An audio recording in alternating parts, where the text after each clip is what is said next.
Hello, and welcome to Past, the podcast about those who would never rule. I'm Veronica Fortune, and this week's episode is Not a Magnificent Life. The Sons of Suleiman the Magnificent, Part 1. Hi, welcome back. It's good to be recording again. First, I'd like to apologize for the delay in episodes. I've had a few things hit all at once. I received my father's death certificate, and it did impact my mental health. Thankfully, though, this means the paperwork side of things is done, and I can focus on the mental health side of things now. Then my sons had a need for a little extra help with their development, and thankfully they are responding to it really well. But at the end of the day, being a parent is my primary job. I need to make sure these three little people who need me get the best of me. And then finally, I've been struggling with severe neck pain, and thankfully it is just musculoskeletal, but it has been difficult to treat. I'm starting to recover now, but this has made sitting and reading or writing difficult. Due to these things, I've decided for the rest of 2024 to just put out episodes when I can. I do apologize that there won't be a regular schedule. Next year, though, I will have 3 school days per week to work on the show. Plus all of those other things, I currently only have 2 days to work on. I'm hoping this means I will be able to get back to the regular publishing of an episode a week. Again, thank you all for understanding. Life just comes at you suddenly, and you have to deal with it. The second thing is I've begun to change the show's Patreon, so please check if you haven't joined yet.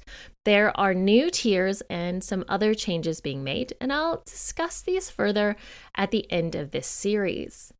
And third, monthly YouTube videos should be continuing. As you can imagine, with neck pain, filming hasn't been an option, but I would like to make these a regular thing. In addition to being an interesting diversion, videos help raise awareness of this podcast, which makes it easier to gain new listeners. And listeners are motivational for someone working on their own. If you do watch any of the videos, please remember to be kind to each other and me in the comments. I really want Past to be a positive space for the people listening and watching, since it's usually a less than positive space for the subjects. Since everyone dies, right? Before I even start discussing the subject, I just want to share how grateful I am that the Ottomans usually have more than one individual name. Honestly, they often have 3, and usually a more unique personal name. I don't need to deal with names that are all the same. This is really exciting. Even within the imperial family, there aren't shared names, and due to luck or a lack of it in many cases, there aren't any chronological sultans that share the same name. As in, there are ones that do, but they're separated by at least one other sultan between them. So Selim the First isn't followed by Selim the Second. There's someone in between the two of them. Now, I have been working through this mini-series, specifically Suleiman the Magnificent and his sons, and I'd gotten a fair bit of research done and had actually written most of the introductory episode when I realized I completely needed to redo the way I share this subject. Yes, you are now listening to the rewrite of Suleiman the Magnificent's sons, because I felt I could do better for you. And as always, let me apologize at the start for my pronunciations, because I'm probably going to butcher a few names. My sources are the same as the original. The primary source I'll be using is Suleiman the Magnificent by André Claude. It's a well-written and well-translated book. It was originally written in French. That does a great job covering the life of Süleyman and the times he lived in. In addition, I'll be using Leslie Peirce's The Imperial Harem, Women and Sovereignty in the Ottoman Empire. And I'll be referencing academic articles from JSTOR and a few other sources. Links will be in the description on YouTube and on my website. There was another source I was hoping to use, but it was almost a total bust, and I need to have a little discussion about this. Suleiman the Magnificent, Scourge of Heaven by Anthony Bridge looked like it would be a good choice.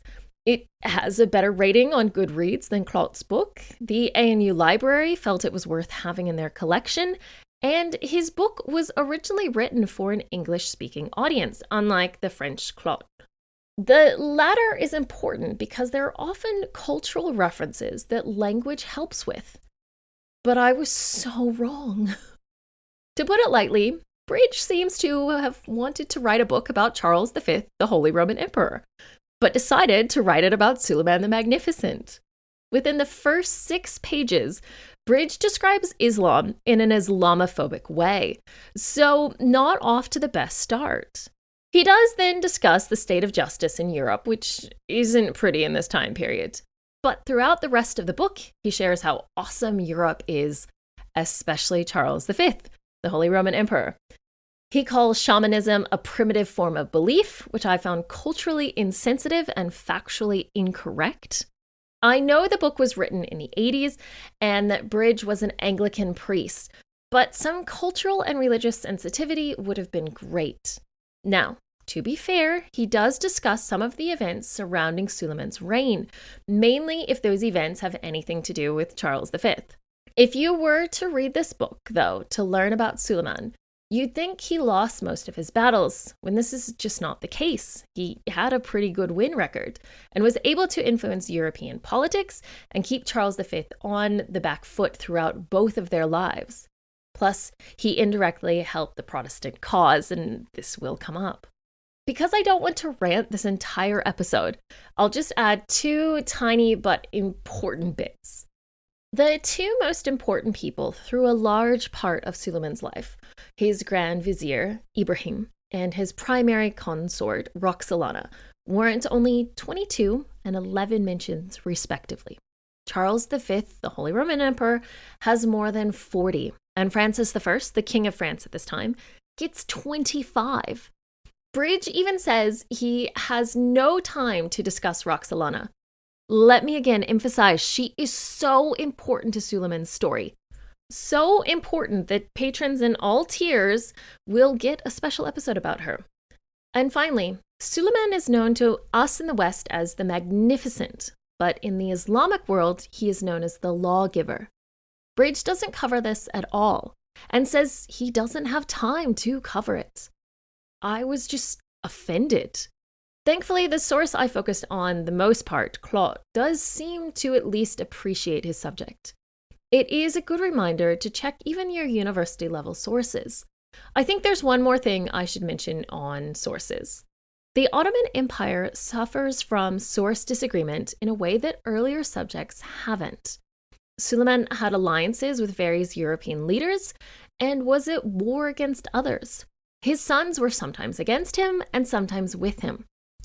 He had ongoing religious and territorial wars with the Safavids in Persia, and I probably completely mispronounced that Persian word. I do apologize. I will just keep working on it throughout this episode. And finally, he had interests in Africa. It means anyone writing a biography about him or any of his sons has almost too many sources, and some sources are more accurate than others. While I spend a great amount of time trying to make sure the sources I use cite legitimate sources in history, it is full of sources written by the victors and the losers. It means that I'm doing my best, and if I make any mistakes in these episodes, please forgive me. Let me know, and I will issue a correction along with updating my website. Oh, yes, please come and visit www.pastpod.com and let me know what you think. It's a work in progress, so suggestions are always welcome. Unlike most subjects in this show in general, I won't be giving Süleyman's sons, Mustafa and Bayezid, specifically their own episodes. This seems rather odd, and it is, but there will be more than one episode covering their impact in history, so don't worry. Please let me know if you prefer this style, which may work better for some subjects. So, why am I sharing Mustafa and Bayezid's stories in this way? Well, finding information about their lives is actually rather difficult. First, their father, Süleyman, is the main focus of most history of this period. That should be unsurprising since he was the focus of all of Europe, North Africa, and the Middle East throughout almost all of his rule. Second, Ottoman chronicles don't share much of the lives of royal princes, or Şehzade, a word similar to the Old English Etheling, meaning a royal man eligible for kingship or the sultanate. There is a reason for this, and that is where I'll start the story. So why would chroniclers ignore the childhood or even young adulthood of possible future rulers? Well, the simple truth is, the Ottoman system of succession meant that chroniclers had no idea which son would be important. They therefore focused on the ruler himself, the ruler's mother, and sometimes his more important wives. This lets me discuss the Ottoman system of succession. Remember how Henry I locked up Robert Curthose and then basically hunted down Robert's only son until the young man died of gangrene? And how both Henry I and Stephen basically got to be king because they won a race to Winchester and convinced an archbishop to crown them? Yes, the Ottoman system is like that on steroids. Unlike the usurpation of, say, Joan II of Navarre or even Edward of Westminster, this system of succession didn't lead to a more organized system of succession, at least not to my Western bias. Instead, the House of Usman had what is best described as a race to Winchester with swords and armies. So the anarchy every time a sultan dies. The first son wasn't always the appointed successor. In fact, sometimes sultans didn't even worry about which son would come after them. Süleyman was a lucky prince. He had plenty of sisters, but no surviving brothers.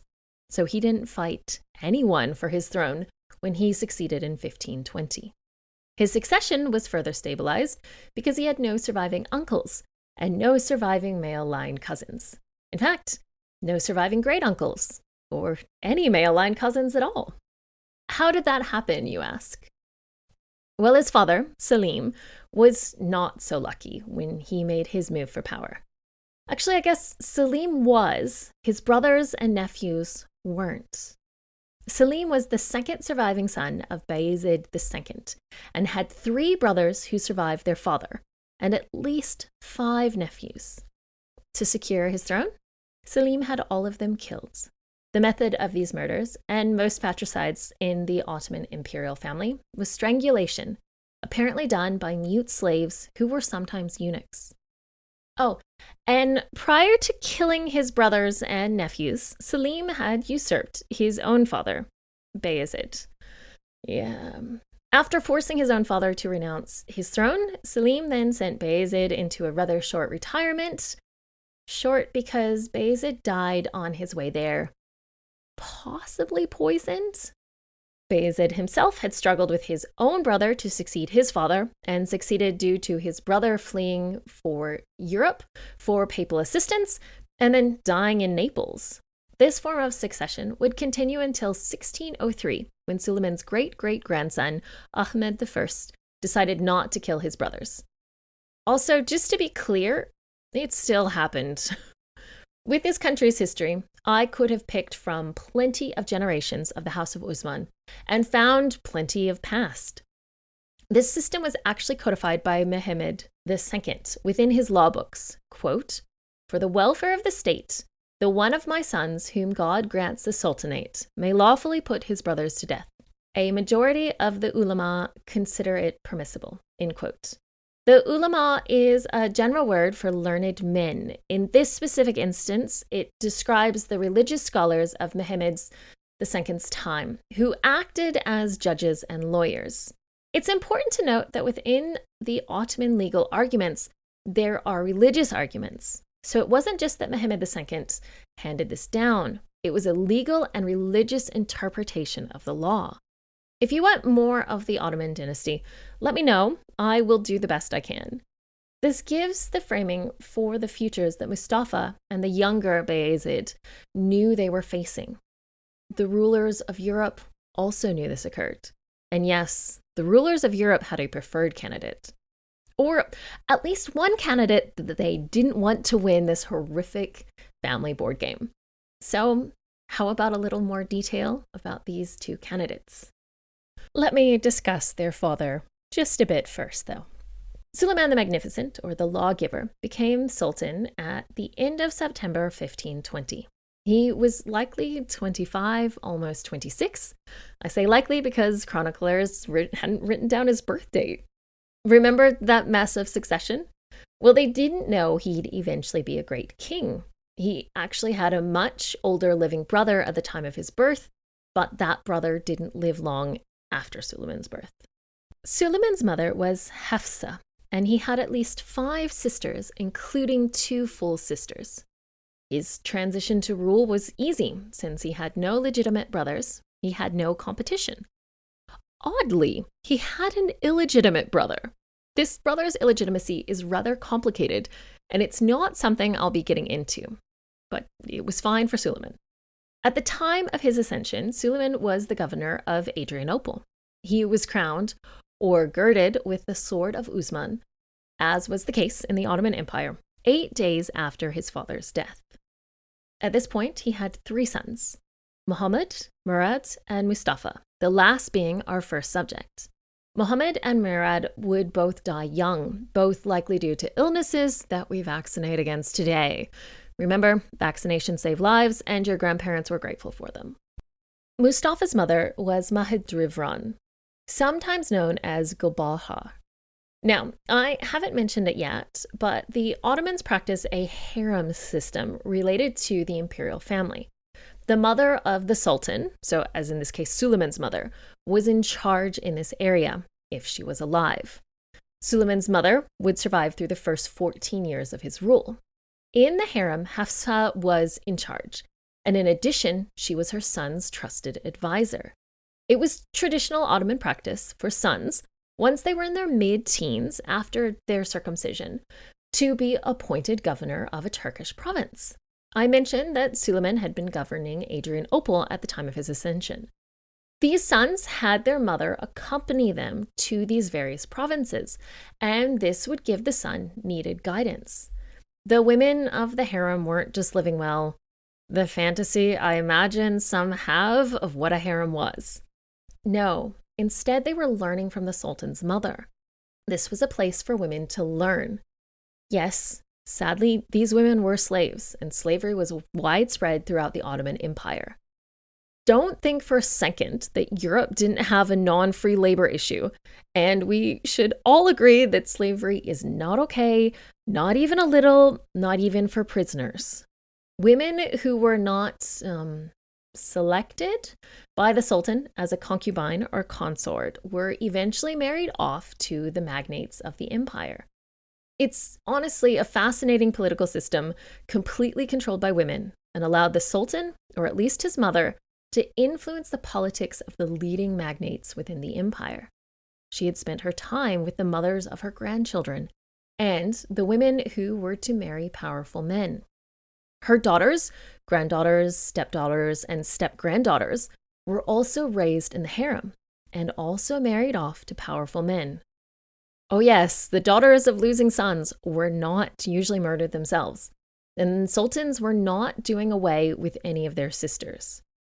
This is protective to the central power of the empire. Regional leaders could basically be bribed with an imperial bride, and said bride would raise their sons in support of the capital and their family. And yes, boys were raised in the harem, at least for their early life. I should discuss Suleiman's early life further, and I will in just a moment. But first, I want to discuss a phrase you may come upon when reading about Suleiman or the Ottoman harem system in general. One mother, one son, or something along those lines. This is the idea that each concubine is only allowed to have one son. Now first, this isn't always the case, and I'll give you one example where it wasn't true. And second, this means in theory, each sultan only had older full sisters, because once he was born, there shouldn't be any further births from his mother. Suleiman's 5 times great stepmother-ish, Devlet Shah, had 2 sons by his 5 times great-grandfather, Bayezid I, in the late 1300s. I really hope I managed to get some of that sentence correct. Devlet Shah was Bayezid's wife, not just concubine, which is why she was allowed to have 2 sons. There is also a chance that one of Bayezid II's concubines, Bulbul, had 2 sons as well, but I can't find enough to support that claim. Marriages within the harem also hadn't happened since the mid-1400s, so about 100 years before Suleiman's time. Süleyman broke with tradition in a startling way. I'll start with his early life. Well, what we have about his early life anyways. Really, until circumcision, there is very little we know. At the time of his birth, Suleiman's grandfather, Bayezid II, was still ruling. Suleiman's uncles and male cousins were all still alive. Süleyman was educated by his mother and the other women of the harem until he was 7, and then his father, Selim, took over his education. Even though he'd leave the harem to basically go to class, he would remain there within it until he was 11. At 11, he was also circumcised in a public ceremony. And I know there are a lot of opinions on that procedure, but let's not discuss it here. It's a factual part of this history. When Süleyman was 15, it was time for him to go do the adult thing that Ottoman Şehzade did, govern a province. Remember, his uncles and cousins are still alive. His grandfather's favorite son was Ahmed, who he expected to succeed him. Ahmed was rightly aware that Süleyman's posting could put the young man in a position to prevent his own ascension once Bayezid II died. Ahmed even had 3 sons who were older than Süleyman, 1 who was the same age, and 3 younger sons, so a lot of sons. Ahmed had the look of an heir apparent.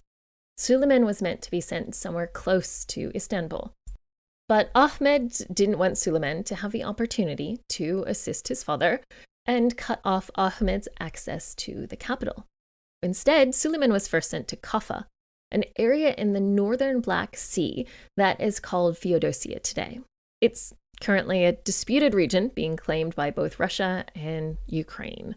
You may have heard about this. Süleyman and his mother, along with various officials and his own military supporters, stayed there for 3 years, starting in August 1509. While there, he was gifted a man named Ibrahim, and there will be more on him soon. Süleyman was then moved to Manisa, along with his mother and his own mini harem. His first 3 sons, Muhammad, Mustafa, and Murad, along with his first daughter, Vizierate, were all born in Manisa. Oh, and I don't know who the mothers of Muhammad or Murad were, since they both died young, and they won't matter to the story. The only way women make it into this bit of history is if their sons survive a while. Ahmed was right to be worried. Selim did win the family board game, and as was tradition, killed every male line family member he could get his hands on. And probably, possibly, allegedly, including his own father. A few of Ahmed's sons died of non-murdery causes while trying to defeat Selim, but their cause of death didn't make a difference. Selim was Sultan, and Süleyman was his only son. At this point, Süleyman continued to govern whichever province his father needed him in.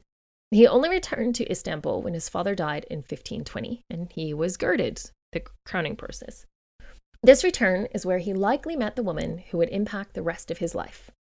Roxolana, the woman that sources I'm annoyed at didn't have time for. Roxolana would likely have been called harem by Süleyman. She was chosen by Süleyman's mother as a concubine for her son. And I will go over her in much more extensive detail and explain much more about the harem system in her special episode.